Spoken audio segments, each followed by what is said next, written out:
while we were away, there was a forfeit of 157 pounds. What exactly does that mean, Ethan?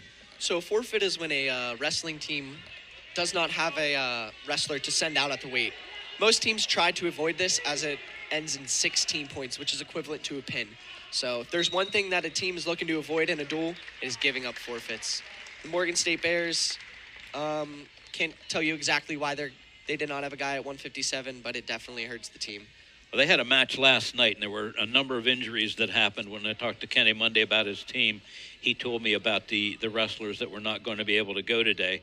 And there have been some injuries. He is late-handed anyway, so we told you before he's building his program, and you would expect that. But what the beauty of today is for him is that his wrestlers are getting experience.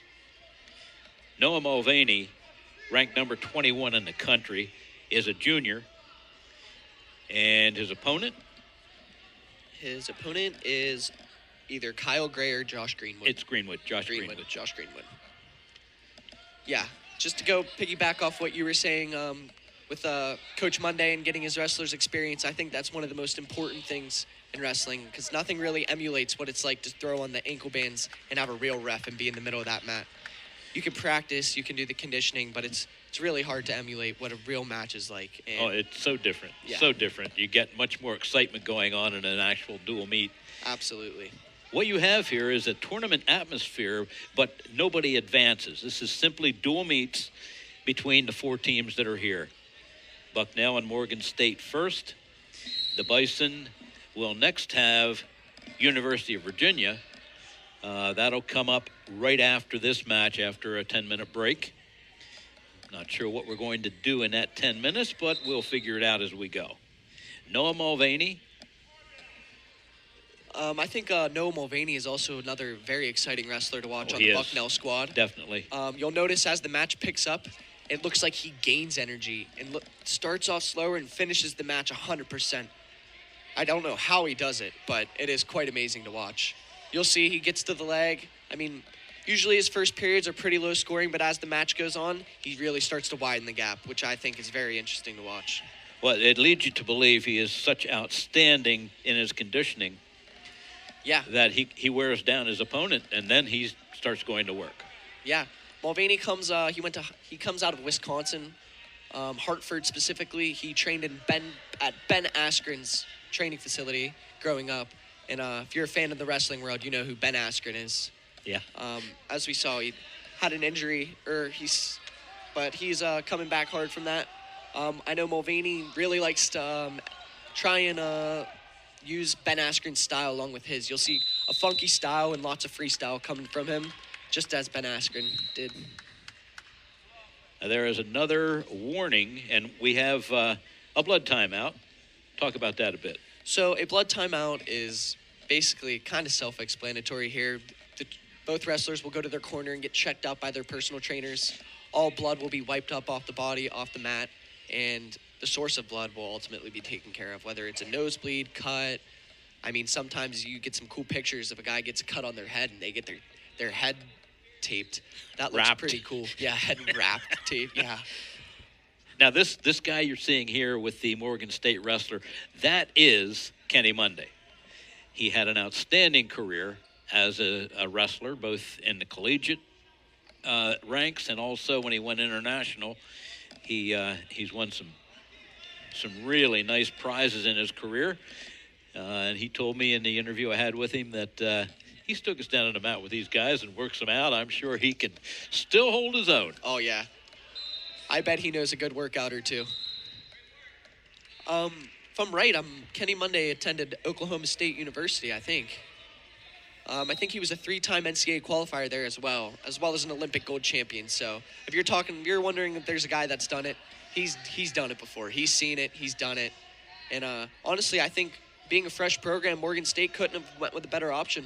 I totally believe what you're saying is correct. I can't think of a better person to take over that program and to build it to what it used to be. Yeah, I agree. But it'll take him time. He's got some young guys on his team. You've seen a number of them already. Of course, when you're wrestling Noah Mulvaney, you better bring your best game and you better be ready to go because he is going to give you everything you want. Right now, the score is 1-0. There is another warning and an additional point. It's 2-0 now, Noah Mulvaney, both points, penalty points, because his opponent simply doesn't want to tie up. He just wants to keep backing away and defend against anything that Noah throws at him. As mentioned before, Mulvaney has a great gas tank, and I think that's going to start being exemplified here. Mulvaney with a whizzer. Right now, go ahead. Greenwood, if he were wrestling anybody else, I would say he's in a good position, but you never know about Noah Mulvaney. He comes out of some really awkward positions, and he knows how to defend. Yeah, he is a great scrambler. There you see Mulvaney try and shoot Greenwood out, try and get another stall call. Another stall call would equivalent another point for Mulvaney. The score is at 2-0 right now, so it's really in anybody's hands. The progression is you get a point. You get the warning first. There's a takedown by Mulvaney. You get the warning first. Next stalling is a point. Next stalling is a point. Next stalling is a point, and then disqualification. So you can give up 2 penalty points. The third one puts you in big danger, and the fourth is the end of the bout. Mulvaney up with 2 seconds to go. He's up 5-0. At the conclusion of the second period, we see that the riding time is only at 24 seconds towards Noah Mulvaney. So right now, that is not playing a factor into the match. If he's able to get 36 more seconds and get that up to a minute, then he will be awarded 1 point at the end of the match. Greenwood takes neutral. See, and this is where we really start to see Mulvaney shine, is in the third period. A thing that my coaches used to say growing up is deep waters. Mulvaney likes to take opponents into deep waters because he knows that he's not going to drown. Yeah. He floats. That's good. That's a good analogy. Yeah.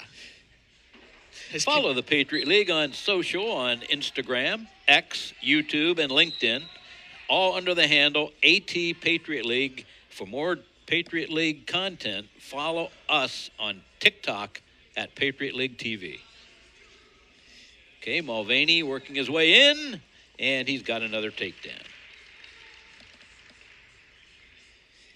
Each takedown worth 3 points.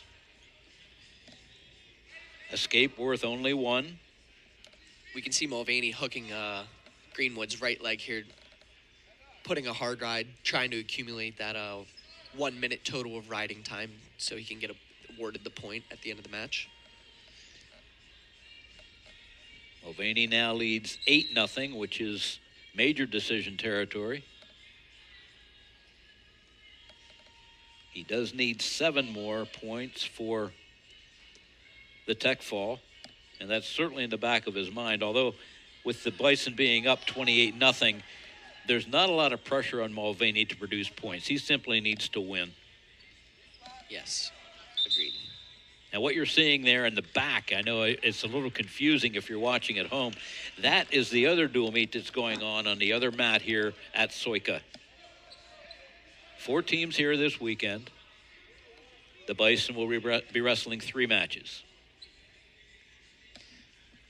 Greenwood going to the bottom position. Mulvaney coming in.